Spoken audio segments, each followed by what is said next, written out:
অন্যান্য ধর্মাবলম্বীদের সংখ্যায় কম বলে তাদের উপরে যেন কোনোভাবেই কোনো ধরনের ধর্মকর্ম পালনে বাধা না আসে, সেটা আমরা ইনশাআল্লাহ তাআলা দেখতে চাই। কারণ ইসলাম একটা সাম্য মর্যাদার ধর্ম, যেখানে সকল মানুষের অধিকারকে নিশ্চিত করা হয়েছে।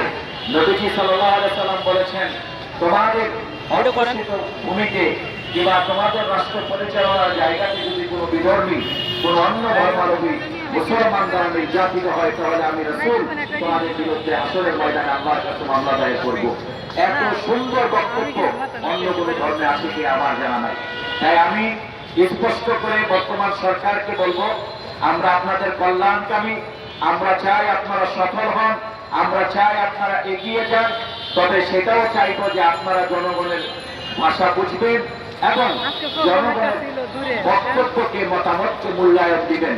বাংলাদেশ দীর্ঘজীবী হোক, বাংলাদেশ এগিয়ে যাক। বাংলাদেশকে নিয়ে যারা ষড়যন্ত্র করবে, আমরা বাংলাদেশের পক্ষে, বাংলাদেশের মাটি ও মানুষের পক্ষে সর্বদাই ঐক্যবদ্ধ হয়ে লড়াই সংগ্রামে অবতীর্ণ থাকবো।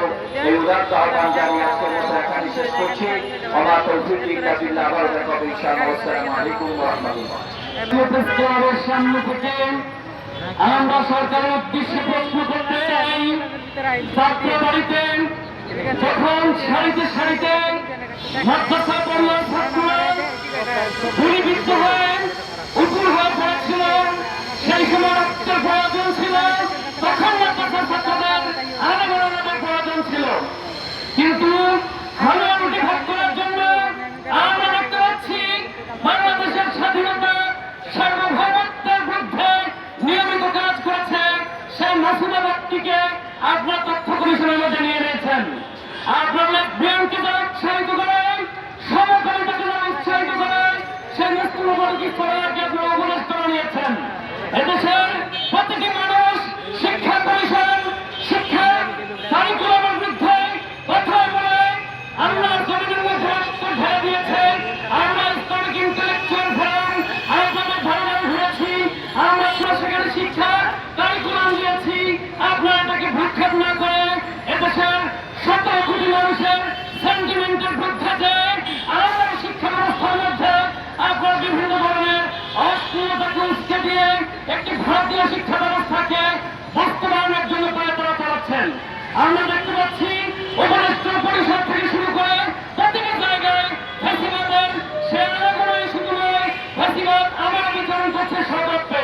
তাহলে বাংলার জমিনে বাংলাদেশের মুসলমানরা বারবার শুধু রক্ত দিয়ে যাচ্ছে, আর আপনারা তাদের রক্ত নিয়ে খেলা খেলছেন। যাত্রার কথা আপনারা ভুলে গিয়েছেন। স্বপ্ন চত্বরের যে গণহত্যা এককভাবে মুসলমানদের উপর চালানো হয়েছিল, সেই গণহত্যা, সেই রক্তময় বিচ্ছিন্ন আপনারা ক্ষমতায় বসে বসে আমারও সেরকম ভারতীয় দোষকদের, ফ্যাসিবাদী দোষকদের বিভিন্নভাবে প্রয়োগ করে চলছেন। এটা আর বেশি দিন হতে দেওয়া যাবে না, বাংলার জমিনে এটা চলবে না। আজকে ইসলামিক ইন্টেলেকচুয়াল ফোরাম এই জাতীয় প্রস্তাবের সামনে থেকে ব্যর্থহীন ভাষায় ঘোষণা করছে, আজকে যদি এটা মূল্যায়ন করানো হয়, এই ডক্টর আসিফ মাহতাব সর্বপ্রথম বইফেরার মধ্য দিয়ে আন্দোলনকে পঞ্জীভূত করেছিল টেকনা থেকে তেঁতুলিয়া পর্যন্ত। আমরা দেখেছি তাদেরকে প্রশ্ন দিয়েছে ভারত প্রেসক্রিপশন অনুযায়ী, ভারতের প্রেসক্রিপশন অনুযায়ী আপনারা রাষ্ট্র চালাবেন। বাংলাদেশের তৌহিদি জনতা মুসলমান সেটা মানবে না। সুতরাং বৈষম্যবিরোধী এই সরকারের কাছে দাবি থাকবে একটাই, কেন মুসলমানদের প্রতি বারবার এত বৈষম্য? সেই ঢাকা বিশ্ববিদ্যালয় প্রতিষ্ঠা হয়েছিল, সেই ঢাকা বিশ্ববিদ্যালয়ের বিরুদ্ধে কলকাতার মধ্যে আন্দোলন হয়েছিল, মুসলমানের বাচ্চারা উচ্চশিক্ষিত হবে কেন? আজকে দেখুন অনেক বড় হলো তরুণ প্রজন্ম কিন্তু তাদের জাতিসত্তাকে নিয়ে সামনে এগিয়ে এসেছে। আপনারা জনগণের ভাষা, তরুণ প্রজন্মের ভাষা উপলব্ধি করে ইসলামপন্থীদের, বিশেষ করে ধর্মপ্রাণ যারা আছে তাদেরকে মূল্যায়ন করতে হবে। সর্বোপরি ডক্টর আসিফ মাহতাবের যে ত্যাগ, সেটাকে আমরা মূল্যায়ন করে অবিলম্বে তাকে উপদেষ্টা পরিষদে নিতে হবে। যদি না নেওয়া হয়, ইসলামিক ইন্টেলেকচুয়াল ফোরামই শুধু নয়, এদেশের তৌহিদবাদী জনগণ মাঠে নামতে বাধ্য হবে। আমরা আশা করব যে কোনো ধরনের আন্দোলন আমরা ইনশাআল্লাহ এগিয়ে নিয়ে যেতে সচেষ্ট থাকবো।